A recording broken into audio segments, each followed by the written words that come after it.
Dr.Victor here. So today we will talk about the movie Game Changers. Is a plant-based diet healthy? Well, yeah, it is.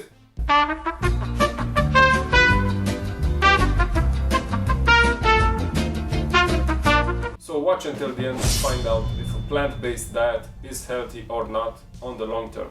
So the movie is about a bloke named James, who is a former MMA fighter, and he's trying to see if a plant-based diet will keep him healthy or will improve his health. Now let's see the science of the movie. Is it true, the claims in the video? So the movie starts talking about the ancient gladiators who are supposed to be the fittest and the strongest of them all, who in their bones they have found a high amount of strontium. But high strontium in the bones could mean anything. It's not necessarily correlated to a higher strength of the bone. There are in fact some studies that show that strontium supplementation helping osteoporosis or also helping osteoarthritis. Some other studies showing that strontium supplementation decreases the risk of fractures. But unfortunately we need more studies because we don't know the long-term effect of strontium intake or supplementation on health. For example, yes, it may decrease the risk, the incidence of bone fractures, but it also has some serious side effects. Digestive symptoms, venous thromboembolism, pulmonary embolism, and even myocardial infarction. So an increase in the rate of these afflictions, which are pretty serious afflictions with strontium use. So right now the literature and studies do not support the use of higher intake or supplementation with strontium. How about we see one of the biggest meta-analysis related to bone health and a vegetarian diet. This meta-analysis right here from January 2019 of over 20 studies and 37,000 participants, which show that compared with omnivores, vegetarians and vegans had a lower bone mineral density of the femoral neck and lumbar spine, and vegans also had higher fracture rates. Of course, this is just one meta-analysis, but it is a quality meta-analysis that shows no benefit of a vegan or a vegetarian diet on bone health. Now let's go to another controversial subject, protein intake on a plant-based diet. In the movie they advocate that you can get no problem your protein from a plant-based diet, and that is true. But they also say that 3 ounces of steak has almost the same amount of protein as a cup of lentils, which is not true. As we can see, a cup of lentils, so about 200 grams of cooked lentils, have about 18 grams of protein.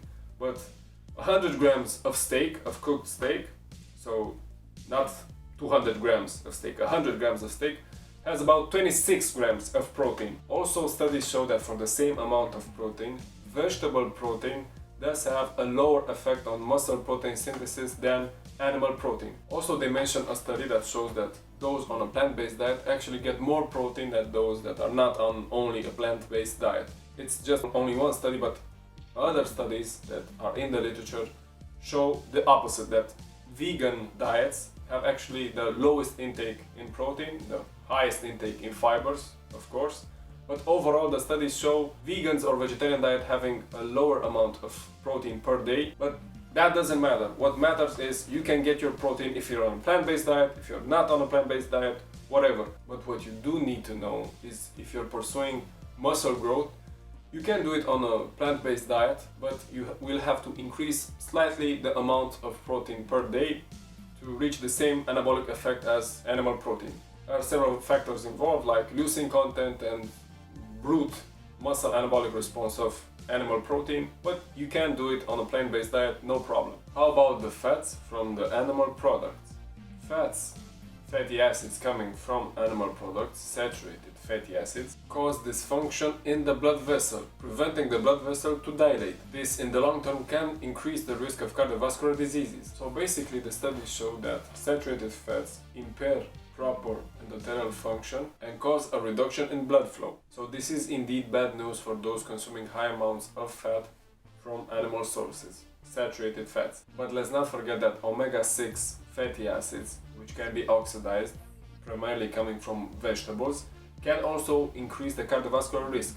These fatty acids, when oxidized, can also impair proper function of the endothelial cell, of the blood vessel. Also in the movie they talk about beet juice, which is high in nitric oxide, that has a vasodilation effect, so it would increase performance. And the studies actually back this up. Foods high in nitrates, such as vegetables, increased nitric oxide and increased vasodilation that can have on the long term beneficial cardiovascular effects and an increase in performance. Also, nitrates can be found in processed meats, but the ones from the processed meats do not have the beneficial effects. How about heme iron? They talk about heme and the relation to disease, and the studies back this fact up. Heme iron does increase the risk of cardiovascular disease and also increases the risk of some cancers. The mechanism for this is still not well known, but the negative effects are present with heme iron. It is good to know that heme deficiency also leads to some diseases, so let's not jump on the opposite side now. In the movie they also talk about animal products and their effect on gut bacteria, gut microflora. The studies show that oral supplementation with iron determines the proliferation and development of bad pathogenic bacteria and the inhibition of the healthy beneficial bacteria. Does this mean that iron from animal products such as meat has the same effect on gut health, destroying good bacteria and promoting the development of bad pathogenic bacteria?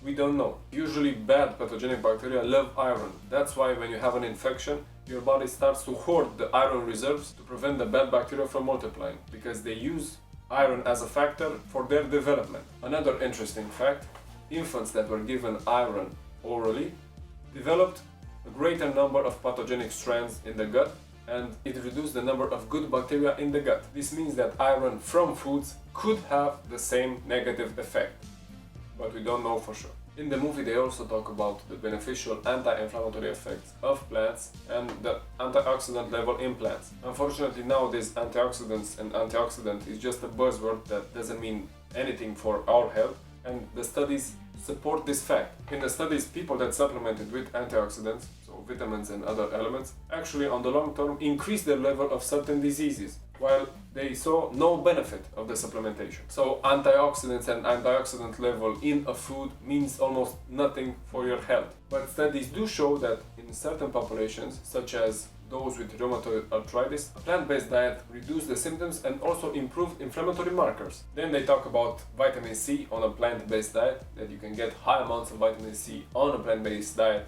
and if you wouldn't or don't want to eat plants, you don't get enough vitamin C. But you can see people that are on a carnivore diet never get scurvy, which is due to a deficiency in vitamin C.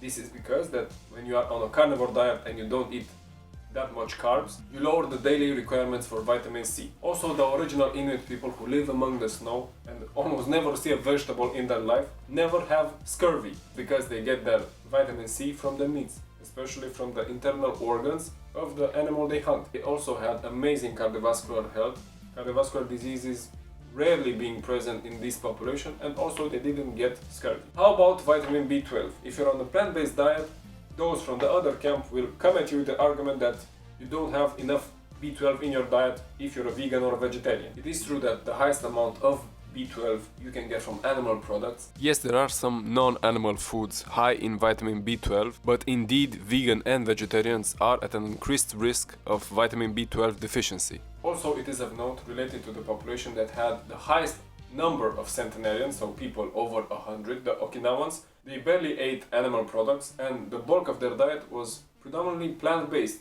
and they had amazing overall health and not an increased incidence of B12 deficiency. Also, it was interesting to find out, like they mentioned in the movie, that meat consumption does reduce the quality of erections and erectile function, but on the other hand, vegan and vegetarians have the same testosterone as those consuming animal products, but higher amounts of sex hormone binding globulin that reduces the free, so active testosterone in the blood. So in conclusion, indeed the studies show a decrease in the erectile function of those not on a plant-based diet. Also, a Western diet with processed foods is associated with low sperm quality and lower erectile function, but this does not mean necessarily that animal products or meats are the cause. How about plant-based diets and overall mortality? How long will you live on a plant-based diet? Is it healthy in the long term? In the movie we see the father of the protagonist being diagnosed with a cardiovascular disease and him going on a plant-based diet